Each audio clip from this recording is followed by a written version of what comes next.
CM యొక్క సన్మానం గురించి మీ యొక్క ఉద్దేశం ఏంటి సార్? సీఎం గారు మొన్న మాట్లాడిన విధంగా యావత్తు ఉద్యోగులకు ప్రజలకు విస్మయపరిచింది.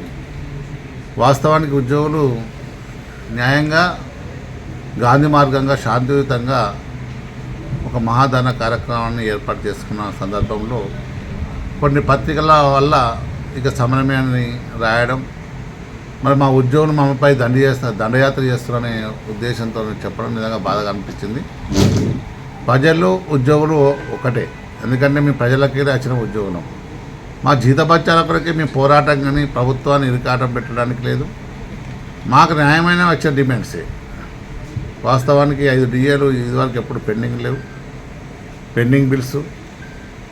అలాగే మా పెన్షనర్లకు వచ్చే రిటైర్మెంట్ అయినాక వచ్చే బెనిఫిట్స్, అలాగే 317 జీవో ఉద్యోగుల దాన్ని కూడా క్రమబద్ధీకరించాలని చెప్పాం.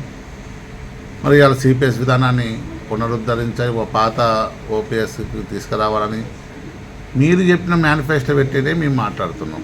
మరి ఇలా ప్రభుత్వంలో డబ్బులు లేవు, ఇచ్చే పరిస్థితి లేదని చెప్తున్నారు. మరి ప్రభుత్వ ఉద్యోగులకు జీతభత్యాలు ఇచ్చేది మ్యాండేటరీ. ఎవరైనా ప్రభుత్వంలో పనిచేసిన 30 రోజులు పనిచేస్తే జీతభత్యాలు ఇవ్వాల్సిన బాధ్యత ప్రభుత్వాన్ని పడి ఉన్నది. మరి లేని పక్షంలో మాకు ఎప్పుడు ఇస్తారో చెప్పవలసిన బాధ్యత ముఖ్యమంత్రి గారికి, మంత్రిమండలికి ఉంది. కాబట్టి దయచేసి ముఖ్యమంత్రి గారిని మా సమస్యలను పరిష్కార మార్గంగా ఆలోచించండి. ఆర్థికపరమైనగా ఉన్నాయి, ఆర్థికేతర సంబంధాలు ఉన్నాయి. ఎలా ఇస్తాం, ఎలా ఉంటే బాగుంటుందని ఒక చర్చించి ఒక కమిటీలకు వేసారు. సంతోషం. మరి అన్ని సమస్యలు పరిష్కార మార్గంగా ఉండాలి. మరి ఎప్పుడు ఇస్తాము, ఏమి ఇస్తాము? ఇలా రిటైర్మెంట్ ఉద్యోగులకు మీరు 500 కోట్ల నుంచి 600 కోట్లు నెలకి ఇస్తా అని చెప్పారు. రిటైర్డ్ ఉద్యోగులు చాలా ఇబ్బందికరంగా ఉన్నారు. మరి వాళ్ళకి ఫస్ట్ మా డబ్బులు ఇచ్చిన తర్వాత మా మెడికల్ బిల్స్ ఉన్నాయి, మా డబ్బులు, మా జీపీఎఫ్ డబ్బులు మా డబ్బులు. కాబట్టి దయచేసి కూర్చుండి మాకు న్యాయంగా వచ్చే డబ్బులన్నీ ఇవ్వాల్సిన బాధ్యత ఇలా ముఖ్యమంత్రి గారికి ఉన్నది. మేము ఎప్పుడు ఉద్యోగులుగా గొంతమ్మ కోరుకోము.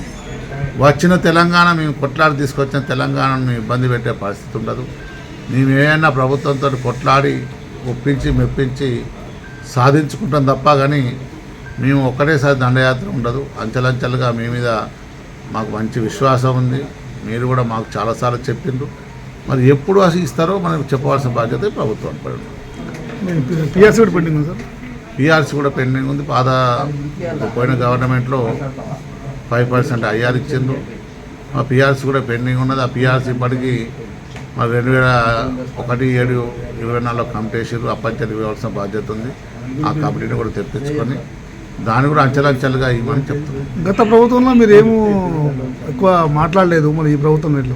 ఎవరు చెప్పారు మాట్లాడలేదని?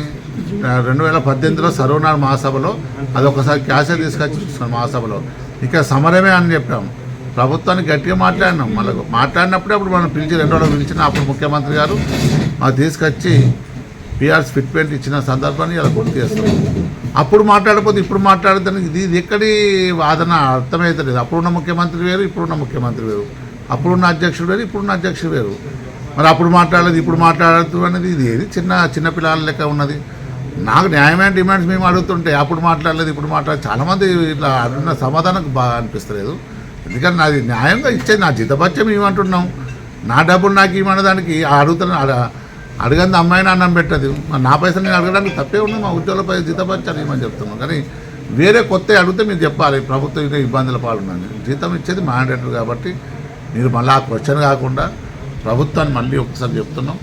మీరు ఎప్పుడు ఇస్తారు, ఏమి ఇస్తారు, మన ఉద్యోగులకు చెప్పాల్సిన బాధ్యత మీ పైన ఉన్నది.